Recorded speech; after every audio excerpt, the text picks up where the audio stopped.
Hey guys, welcome to MSV channel. நான் உங்கள் விஸ்வநாதன். நம்ம இன்னைக்கு பார்க்க போகிறது என்னன்னா, ரொம்ப அற்புதமான ஒரு விஷயத்தை பற்றி தாங்க பார்க்க போகிறோம். உன்னுடைய வலிமை என்ன அப்படின்றத நீ உணரணும். உன்னுடைய வலிமையை நீ உணரலை அப்படின்னா நிச்சயம் உன்னால் வாழ்க்கையில் முன்னேறவே முடியாது.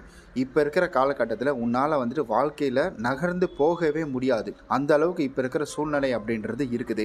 அதை தான் ஒரு ஸ்டோரி மூலிமா நான் உங்கள்கிட்ட சொல்ல போகிறேன். வழக்கம் போல் ஒரே ஒரு ஹெட்ஃபோனை காதில் போட்டுக்கிட்டு சவுண்டை கொஞ்சம் மைல்டாக வச்சுக்கிட்டு உங்களுடைய பிரெயினில் அதை ஒரு இமேஜ் பண்ணிக்கிட்டு அதுக்கு ஒரு விஷுவலேஷனை கொடுத்து பாருங்கள். ரொம்ப இன்ட்ரெஸ்டிங்காக இருக்கும்.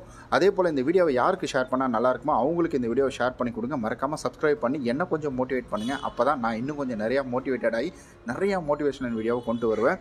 இந்த ஸ்டோரி அப்படின்றத வீடியோவோட கடைசியில் நீங்கள் சொல்லுங்கள். முதல்ல ஒரு விஷயத்தை நம்ம புரிஞ்சுக்கணும். நம்மளுடைய பலம் அப்படின்றது என்னன்னு கேட்டிங்கன்னா, நம்மளுடைய பலம் மற்றவங்களை அடிக்கிறதோ மற்றவங்களை துன்புறுத்துறதோ மற்றவங்க கிட்ட நம்மளுடைய அதிகாரத்தை காட்டுறதோலாம் கிடையவே கிடையாதுங்க. நம்முடைய பலம் அப்படின்றது நம்முடைய நம்பிக்கை தாங்க. இப்போ ஒரு அற்புதமான ஒரு கதையை சொல்கிறேன். அந்த கதையின் மூலிமா இது உங்களுக்கு புரிய வரும். ஒரு 2 நண்பர்கள் இருக்கிறாங்க. அந்த நண்பர்கள் பள்ளி பருவத்தில் இருந்து அவங்களுக்குள்ள பார்த்திங்கன்னா நல்ல ஒரு ஒற்றுமை. 2 பேருமே எங்கே போனாலும் சேர்ந்து தான் போவாங்க, சேர்ந்து தான் வருவாங்க. அந்த அளவுக்கு ஒரு நல்ல நண்பர்களாக இருந்துகிட்டு இருக்காங்க. இப்படியே காலங்கள் கடந்து ஓடிக்கிட்டே இருக்குங்க. நண்பர்கள் அவங்களுடைய அன்றாட வேலைகளை செய்கிறாங்க, விவசாயம் பார்க்குறாங்க. அதற்கு அடுத்தது அவங்களுடைய படிப்பிற்கு தகுந்த மாதிரி ஒரு வேலைகளை தேட போகிறாங்க. இது போன்ற விஷயங்கள் அவங்களுடைய வாழ்க்கையில் நடந்துக்கிட்டே இருக்குங்க. ஆனால் அந்த 2 நண்பர்களில் ஒரு நண்பனுக்கு மட்டும் எப்பயாவது ஒரு யோசனை வந்துக்கிட்டே இருக்கும். ஒருவேளை நமக்கு இது தப்பாக நடந்ததுன்னா நம்ம என்ன செய்யறது? நம்ம இப்போ ஒரு வேலை செய்கிறோம், இந்த வேலையினால் பிரச்சனை வந்துருச்சுன்னா என்ன செய்யறது அப்படின்றத அவன் எப்போ பாரு யோசிச்சுக்கிட்டே இருப்பானா. ஒரு எடுத்துக்காட்டுக்கு நம்ம சொல்லணும்னா, இப்போ வண்டியில் போயிட்டு இருக்கக்குள்ள நம்ம திடீர்னு கீழே விழுந்துட்டா, திடீர்னு இந்த டயர் வெடிச்சிட்டா, திடீர்னு ஏதாவது இங்கே வெடிச்சு விபத்து ஆகிடுச்சுன்னா அப்படின்ற மாதிரி அவன் யோசிச்சுக்கிட்டே இருப்பானா. அப்போ இது வந்துட்டா நம்ம என்ன செய்வோம்? ஒன்றுமே பண்ண முடியாது, நம்மளால் எதுவுமே செய்ய முடியாது அப்படின்ற ஒரு எண்ணம் அப்படின்றது அவனுக்குள்ளே ஓடிக்கிட்டே இருப்பான். ஒரு விவசாயம் செய்யக்கூட இந்த மாடு இதிலிருந்து அவுத்துட்டு போயிடுச்சுன்னா என்ன செய்யறது? அதாவது கயிறை அறுத்துட்டு போயிடுச்சுன்னா என்ன செய்யறது அப்படின்றது எப்போ பாரு அவன் யோசிச்சுக்கிட்டே இருப்பானா. அவனுடைய நண்பர்கிட்டையும் இதை பகிர்ந்துக்கிட்டே இருப்பானா. அப்போ அந்த நண்பரும் ஆமாம்ல, இது போல் நடந்ததுன்னா என்ன ஆகிறது அப்படின்னு சொல்லிட்டு அவரும் இதே தான் சொல்லுவாராம். இப்படியே தொடர்ந்து போய்கிட்டே இருக்குது.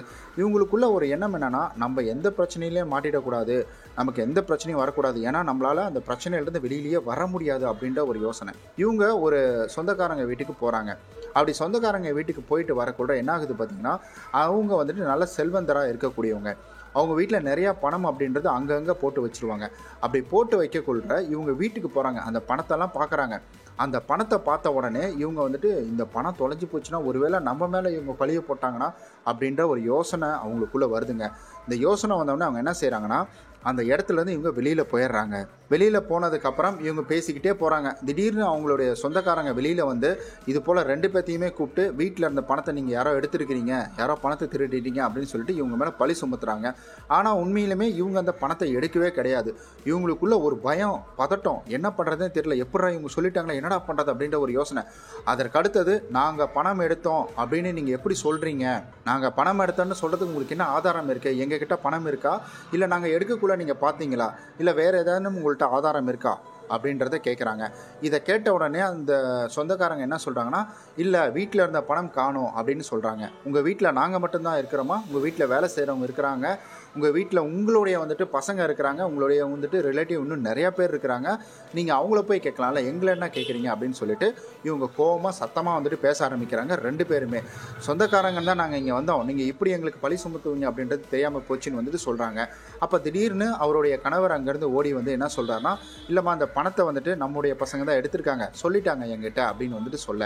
இப்போ இதை கேட்ட இந்த சொந்தக்காரங்க என்ன பண்ணுறாங்கன்னா, எங்களை மன்னிச்சிருங்க அப்படின்னு சொல்லிட்டு மன்னிப்பு கேட்டு இவங்க போயிடுறாங்க. இப்போ நீங்கள் ஒரு நல்ல ஒரு விஷயத்தை யோசிச்சிங்கன்னா, இந்த பிரச்சனை நடக்கிறதுக்கு முன்னாடி அவங்க என்ன பண்ணுனாங்க, ஐயோ வந்துருச்சுன்னா இது எப்படா சமாளிக்கிறது அப்படின்னு யோசிச்சாங்க.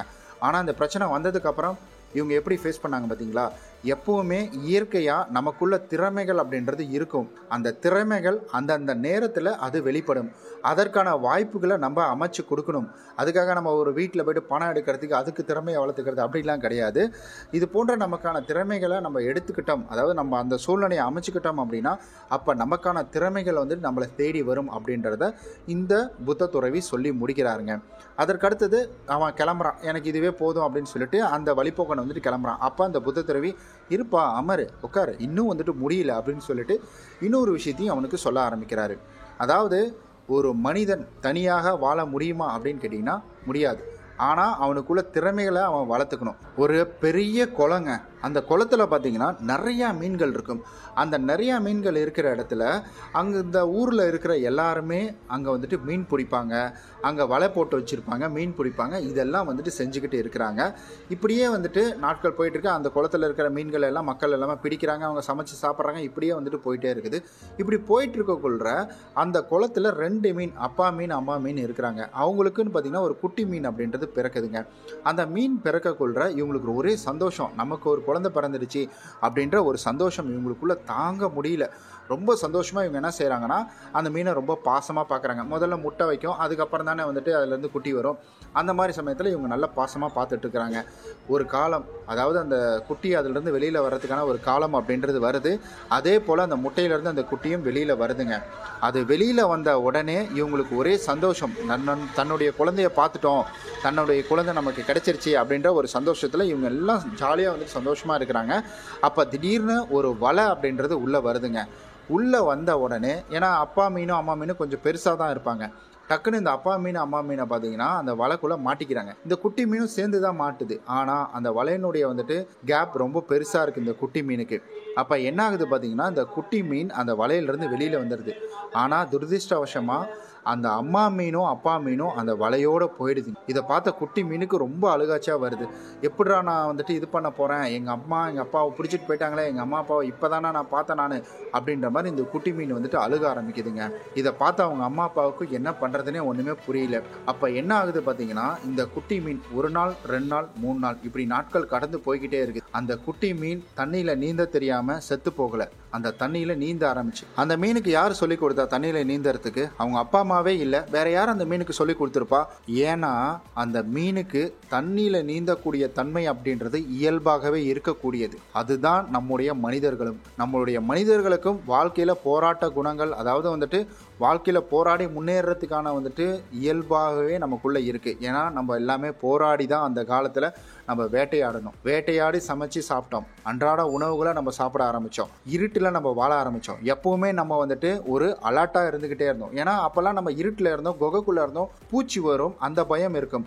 அதனுடைய மரபு வழி தான் இப்போ என்ன ஆகுதுன்னா நமக்குள்ள ஒரு முன்னெச்சரிக்கை அப்படின்றது வருது. அந்த முன்னெச்சரிக்கை என்ன ஆகுது பார்த்தீங்கன்னா ரொம்ப அதிகமாக மாறுது இப்போ காலங்கள் போயிட்டு இருக்கிறதுனால. உங்களுக்குள்ள வந்துட்டு முன்னெச்சரிக்கை, உங்களுக்கு வந்துட்டு உங்களுடைய பலம் உங்களுக்கு தெரியல அப்படின்னா நீங்கள் கவலைப்படணும் அப்படின்ற அவசியம் கிடையாது. உங்களுக்கான சூழ்நிலையை நீங்கள் உருவாக்கிக்கோங்க.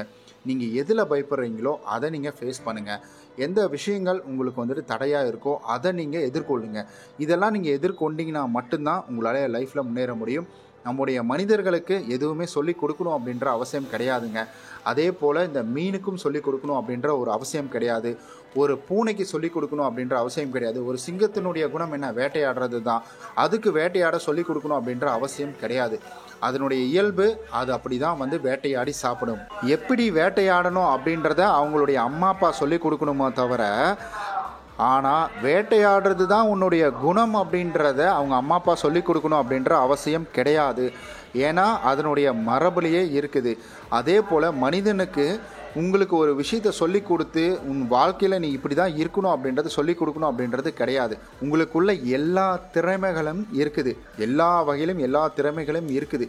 அதை வெளிக்கொண்டு வர்ற வேலையை மட்டும் நீங்கள் பார்த்தா போதும். அதற்கான சூழ்நிலை, தனியாக நீந்தக்கூடிய சூழ்நிலை எப்படி கிடைச்சிது? அவங்க அம்மா அப்பா இல்லாதனால. அதே போல் தனியாக இருக்கக்கூடிய சூழ்நிலை உங்களுக்கு அமையுது அப்படின்னா அப்போ கண்டிப்பாக அந்த தனிமையில் நீங்கள் நிறையா விஷயங்களை கற்றுக்கோங்க. தனிமை உங்களுக்கு நிறையா பாடங்களை கற்றுக் கொடுக்கும். நிறைய கெட்ட விஷயங்களுக்குள்ளே போகிறதுக்கான வாய்ப்புகளும் அமையும். உங்களுடைய மூளையை நீங்கள் கண்ட்ரோல் பண்ணலினா வேறு யாரும் உங்களால் வந்துட்டு கண்ட்ரோல் பண்ண முடியாது. அதனால் உங்களுடைய பலம் என்னன்னா, உங்களால் எல்லாமே செய்ய முடியும். நல்ல விஷயங்கள், உங்கள் வாழ்க்கைக்கு தேவையான விஷயங்கள் எல்லாத்தையுமே செய்ய முடியும் அப்படின்றது தான் உங்களுடைய பலம். அதற்கான வாய்ப்புகள் வந்துச்சு அப்படின்னா அதை கண்டிப்பாக நீங்கள் எதிர்கொள்கிறதுக்கு உங்களுக்குள்ள அந்த பலம் அப்படின்றது வெளியில் வரும். அதனால் எனக்குள்ள பலம் இல்லை அப்படின்றத நீங்கள் உறுதிப்படுத்திக்காதீங்க. இந்த வீடியோ எப்படி இருந்துச்சு அப்படின்றத கமெண்டில் சொல்லிவிடுங்க. இந்த வீடியோ யாருக்கு ஷேர் பண்ணி கொடுத்தா ரொம்ப நல்லா இருக்கும் அப்படின்றதையும் கமெண்டில் சொல்லிவிடுங்க. நம்ம நாளைக்கு இது போல் ஒரு சூப்பரான ஒரு வீடியோவில் சந்திக்கலாம். Bye. Hey guys, welcome to MSV channel. நான் உங்கள் விஸ்வநாதன். நம்ம இன்றைக்கி பார்க்க போகிறது என்னென்னா, ரொம்ப அற்புதமான ஒரு விஷயத்தை பற்றி தாங்க பார்க்க போகிறோம். உன்னுடைய வலிமை என்ன அப்படின்றத நீ உணரணும். உன்னுடைய வலிமையை நீ உணரலை அப்படின்னா நிச்சயம் உன்னால் வந்துட்டு வாழ்க்கையில் முன்னேறவே முடியாது. இப்போ இருக்கிற காலகட்டத்தில் உன்னால் வந்துட்டு வாழ்க்கையில் நகர்ந்து போகவே முடியாது. அந்த அளவுக்கு இப்போ இருக்கிற சூழ்நிலை அப்படின்றது இருக்குது. அதை தான் ஒரு ஸ்டோரி மூலிமா நான் உங்கள்கிட்ட சொல்ல போகிறேன். வழக்கம் போல் ஒரே ஒரு ஹெட்ஃபோனை காதில் போட்டுக்கிட்டு சவுண்டை கொஞ்சம் மைல்டாக வச்சுக்கிட்டு உங்களுடைய பிரெயினில் அதை ஒரு இமேஜ் பண்ணிக்கிட்டு அதுக்கு ஒரு விஷுவலேஷனை கொடுத்து பாருங்கள். ரொம்ப இன்ட்ரெஸ்டிங்காக இருக்கும். அதே போல் இந்த வீடியோவை யாருக்கு ஷேர் பண்ணால் நல்லா இருக்குமோ அவங்களுக்கு இந்த வீடியோவை ஷேர் பண்ணி கொடுங்க. மறக்காமல் சப்ஸ்கிரைப் பண்ணி என்ன கொஞ்சம் மோட்டிவேட் பண்ணுங்கள். அப்போ தான் நான் இன்னும் கொஞ்சம் நிறையா மோட்டிவேட்டட் ஆகி நிறையா மோட்டிவேஷனல் வீடியோவை கொண்டு வருவேன். இந்த ஸ்டோரி அப்படின்றத வீடியோவோட கடைசியில் நீங்கள் சொல்லுங்கள். முதல்ல ஒரு விஷயத்தை நம்ம புரிஞ்சுக்கணும். நம்மளுடைய பலம் அப்படின்றது என்னன்னு கேட்டிங்கன்னா, நம்மளுடைய பலம் மற்றவங்களை அடிக்கிறதோ மற்றவங்களை துன்புறுத்துறதோ மற்றவங்க கிட்ட நம்மளுடைய அதிகாரத்தை காட்டுறதோலாம் கிடையவே கிடையாதுங்க. நம்முடைய பலம் அப்படின்றது நம்முடைய நம்பிக்கை தாங்க.